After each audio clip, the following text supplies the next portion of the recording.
Good morning and welcome to the Pure Energy Healing Academy. Welcome to Mark Majerski YouTube channel. What a beautiful day it is again today. A little bit cold but lovely brisk walk. I was listening to somebody the other day who was talking about exercise, and that was people who go to the gym and run on a running machine. They think it's really good, but actually the real way to exercise is to get out of the house and walk for an hour or so, because what you get from that is not just walking, not just movement, but the air, everything that you see around you, the connection with Mother Nature, everything that heals you. So it's just something to think about.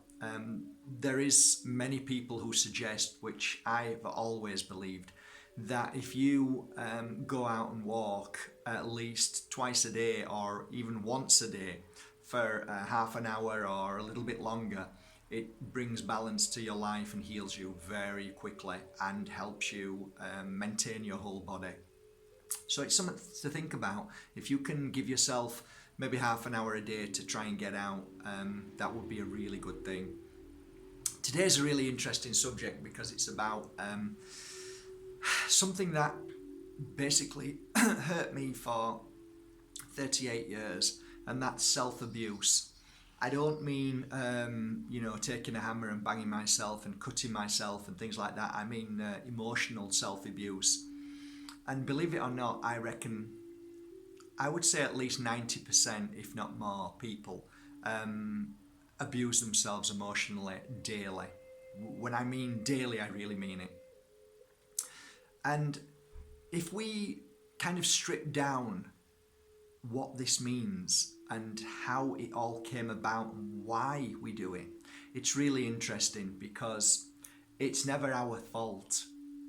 And I'm not saying that you have to not take responsibility for it. I am saying you need to take responsibility now for it today.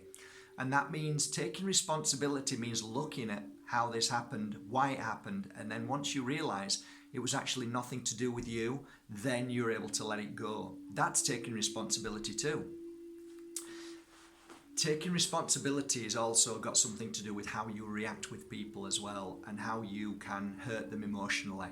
That's taking responsibility too. There's many taking responsibilities, but my fundamental belief of emotional self-abuse is to be able to really, really look at who you are, why it happened, and to let it go. So first of all, we tend to beat ourselves up because we look at our actions that we feel really bad for, the knee-jerk reactions when we get upset about something. So we may attack, we may run away, we may, the emotions, there's so many, what we can do. But we need to look at, first of all, why we react that way. So just take a moment, why don't you? Okay, I'm going to tell you one of mine, see if you can think of one yourself. Whenever I'm in a situation that I feel I've hurt somebody and there's nothing I can do about it, guess what I do? I run. It's been something that has haunted me all my life. And I think by running away, a lot of us kind of do that. We stick our head in the sand like, well, I don't even think ostriches do that, but it's an expression, right? You stick your head in the sand or you run away as fast as you can because you don't want to face the pain and suffering, not the actual challenge and test of why, but we just rather not feel that pain. So we tend to run. Some people tend to fight back and scream and shout. Some people tend to defend that very energy, and so on and so on.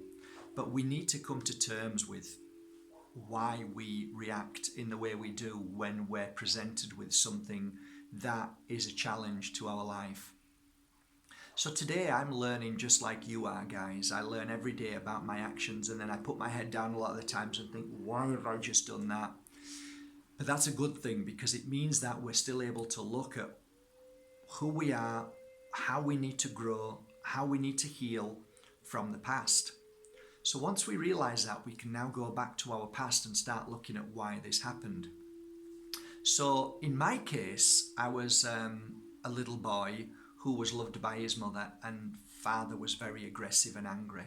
So in between me trying to understand the two energies of a mother who showed her love constantly and a father who never showed any love, there was something in that. And I turned towards the side of my mother and wanted love, and that's all I faced. I could never face my dad's anger and fears. I could never challenge him. I could never talk to him. I could never understand him. So what that means is I rejected my father. I rejected him and just stuck to my mother's energy, which means that whenever there's an issue or a problem of other people's anger or other people's questions, or that may relate to me exploding my time bomb because of a child of what my dad did and the fear that I ran away from my dad and sort of cuddled my mother, or ran away when my dad used to hit me. I always remember every time he hit me I used to fly off and then not come back for ages, you know. It didn't hurt me, but I ran away from it.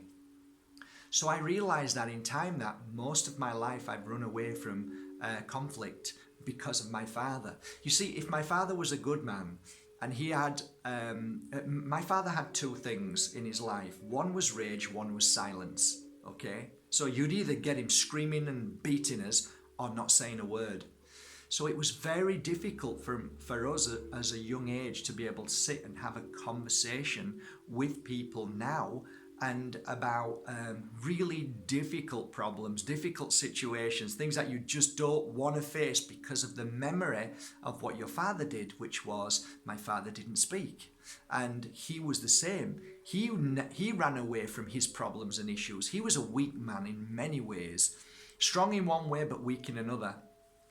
So we tend to pick up on our parents' issues or weaknesses or strengths. So I realise that now. I relate back to my weaknesses now to why that happened. It wasn't my fault. You see, if my dad was a balanced man, a kind man, a loving man, he would have been able to say, okay, we've got a situation now, Matt, let's sit and talk about it. And then I would have been used to sitting and talking about these situations, but that never happened. He never spoke to any of us, my brothers and sister. Never. He never told us any. It was very rarely he even spoke. So, you can see how an influence of a parent can bring us up to a point where we become the parent that we didn't want to become. You know, we talk about breaking the mold of our parents. And I did that because my father abused us, but I've been so loving and kind to my children because I don't believe in that. I think it's just nonsensical and it doesn't help in any situation. So I broke the mold of many things of my father, many things. But that doesn't mean that there's so many more things that I need to learn, and you do too. So we should always say that we are work in progress. Always. You must always say, I still have to heal from my past. I still need to look at myself. I still need to at least observe how I react in certain circumstances, and then try and look back on your past. So that could be your parents, it could be past relationships, it could be traumas of certain circumstances, but it's important to look at that. I think the bigger picture of this is that all the things that we choose, which is our parents, our life before we come here, we know we can conquer it, and you can. And there is no time limit where you set a scale and say, well, I should have conquered that many years ago. That's rubbish. That's nonsense. There is no time scale. I don't care how young you are or how old you are. You conquer your moment when you do, when you're ready, when you're open, and maybe you're listening to this video now, and when it stops, you're able to look and think, okay, let me face that test. Let me face why I might be angry because of these situations. Me, I have issues with money. I have a problem with money. I think it's dirty, it's horrible, yet I still need it, and so I have to change my chip to that. I don't know why that is, but I'm still working on that daily. So I've got many, many flaws or many challenges or many issues. I have always said to you I'm not perfect, but I'm work in progress, just like you. So we all are quirky. We all have things that set us off. I've met people that set them off with the most silliest things. And I think, really? but then actually stop judging Mark, because you don't know what they've been through for that reason to happen. Therefore, we must always, always respect other people's journeys and their reactions to maybe, it's never anything to do with you. You already know that. I've said that in many videos. See, once you relate that to yourself, you can relate that to others. Right, it's not my fault, it was when I was a child. So when somebody gets angry with you, you go, it's not their fault, it's when they were a child. And all of a sudden now you can actually let go of any kind of attack or worry, because actually that's their issue, that's their weakness, and that's what they need to fix. So it really does help. But it also helps you to be able to recognize that too. You're not perfect, neither am I. And you react to situations, just boom, you react. Why did I react? How did that? What could it be? These are the questions we ask. These are the questions I ask every day to myself, which hopefully help me progress, help me see more clearly. Doesn't mean that you'll fix it instantly, but it means that you can at least say why this has happened and how you've become the way you have.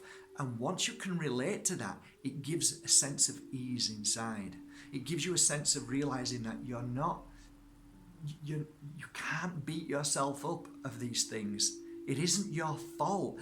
It's simply a test and challenge that you need to conquer. And you can conquer it. You can conquer anything. You can conquer jealousy. You can conquer anger. You can conquer sadness. Depression is another one, what you think you've got. That's not a silly word. But sadness and feeling low. You can conquer all these things because triggers, they're all triggers. What triggers you to feel bad? Sometimes it's outside influence, but sometimes it's within you as well. Normally, outside influence triggers us to behave how we do. So that's another thing. So again, you've got to be aware of all of these things. That's part of the journey, and it's a beautiful journey. One of the things that I think one of the things that my friends love me about is because they say, I've got so many issues and faults, but you never judge me on that. You still love me. And isn't that a lovely way that people can say to you, if they say, I really love you because you don't judge me the way I am. And sometimes I'm horrible and I don't mean to be. And you can turn around and say, you know what? It's okay. It's not your issue. It's something that you have to work on just like I do. Do you see what I mean? So we encourage each other. We encourage each other to say it's not you, it's, like so many people say, this is you, that's your fault, it's your fault, you are this person. No, that's not true. It isn't their fault. It's something within them that they need to heal. And if we can give them a cuddle, if we can reassure them saying, you know what, if you know that there's something wrong within you, you're one step away from clearing it, because you can only clear something when you recognize there's something wrong. And that's why I think it's beautiful. We should always allow people to just to be, and not to judge them, not to hurt them, not to call them, not to say that there's something wrong with them. I think that's a great step forward in relationships, because when you can do that, what happens then is it's the same energy straight back at you. What you're actually saying is you're receiving, and you're thinking, gosh, maybe my issues aren't my issues. And before you know it, you're on a beautiful spiritual path of self-healing. I hope this little video serves you well. I love you all, guys. Thank you for subscribing to Mark Bajerski YouTube channel. I always say that because I really mean it. Thank you. I hope today was a lovely message for you to just give yourself a break. Stop pushing too hard on yourself. You are beautiful. There's nothing wrong with you at all. It's just things that we've grown up to, be accustomed to, and it's energy which is attached to us that we just need to recognize and then let it go and work on it every day like you do. So from my heart to yours, have a great day, guys. Catch this. I love you. Bye.